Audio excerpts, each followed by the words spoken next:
Assalamualaikum warahmatullahi wabarakatuh. Perkenalkan, nama saya Gito Pramudia Abimanyu, nomor presensi 2 dari kelas 9F. Di sini saya akan membuat video orasi bertema bela negara dan berjudul Keadilan Hukum di Indonesia. Pertama-tama, marilah kita panjatkan puji syukur atas rahmat Allah yang Maha Pengasih lagi Maha Penyayang yang telah memberikan kepada kita rahmat serta hidayah agar kita bisa membahas tentang bela negara pada kesempatan kali ini. Saudara-saudara yang terhormat, bela negara. Bela negara bukan hanya tugas seorang abdi negara, namun bela negara merupakan tugas seluruh warga negara karena tercantum dalam pasal 27 ayat 3 yang berisi setiap warga negara berhak dan wajib ikut serta dalam pelaksanaan bela negara. Saat ini kita sedang mengalami banyak sekali isu-isu di sekitar kita seperti isu politik, ekonomi maupun sosial yang mengancam kedaulatan NKRI. Kita sebagai warga NKRI harus meningkatkan kesadaran dan partisipasi dalam membela negara dan menjunjung tinggi nilai-nilai Pancasila dalam kehidupan kita. Pada kesempatan kali ini saya akan membahas tentang keadilan hukum di Indonesia. Hukum memiliki peran penting dalam pelaksanaan kehidupan bermasyarakat. Hukum berfungsi sebagai batasan orang-orang untuk bertindak dan melakukan aktivitas, serta memberikan keamanan kepada para masyarakat dalam berkehidupan. Namun, apa yang terjadi jika hukum tidak dilakukan semestinya? Setiap orang berhak mendapatkan perlindungan hukum. Namun, banyak sekali orang-orang yang tidak bertanggung jawab dalam menggunakan kedudukannya sebagai seorang penegak hukum. Hukum harus diberikan kepada orang seadil-adilnya dan tidak boleh melihat latar belakang orang tersebut.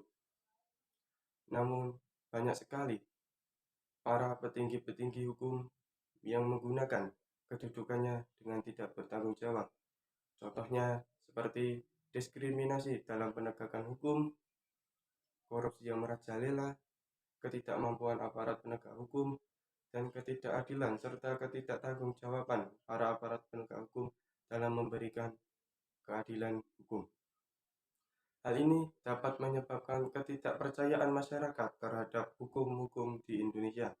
Contohnya ada kasus seorang nenek yang tertangkap mencuri 7 batang kayu jati dan didenda dan divonis oleh hakim dengan denda 500 juta rupiah.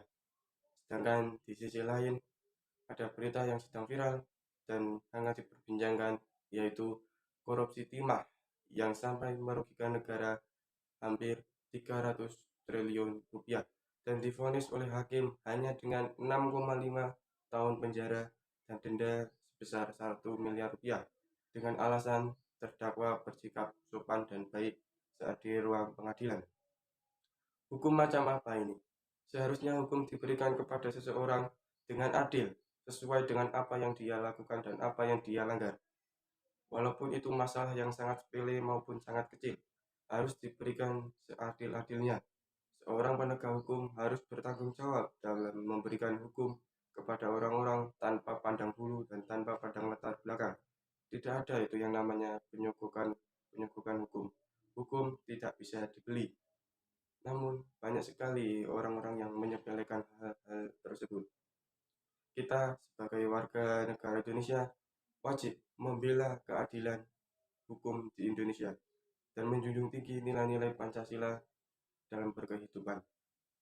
Mari kita bersama-sama menjunjung tinggi nilai Pancasila dan menjunjung tinggi keadilan hukum di Indonesia. Mari kita kembalikan sila Pancasila kelima yang telah hilang di tangan orang yang tidak tepat dan tidak bertanggung jawab. Tetap semangat, dan pantang menyerah. Komando. Sekian dari saya. Apabila ada salah kata maupun pengucapan, saya mohon maaf sebesar-besarnya. Assalamualaikum warahmatullahi wabarakatuh. Different but still one.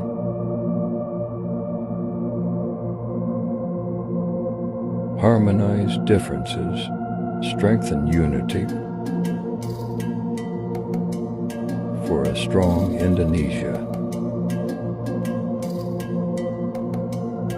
Happy Pancasila birthday.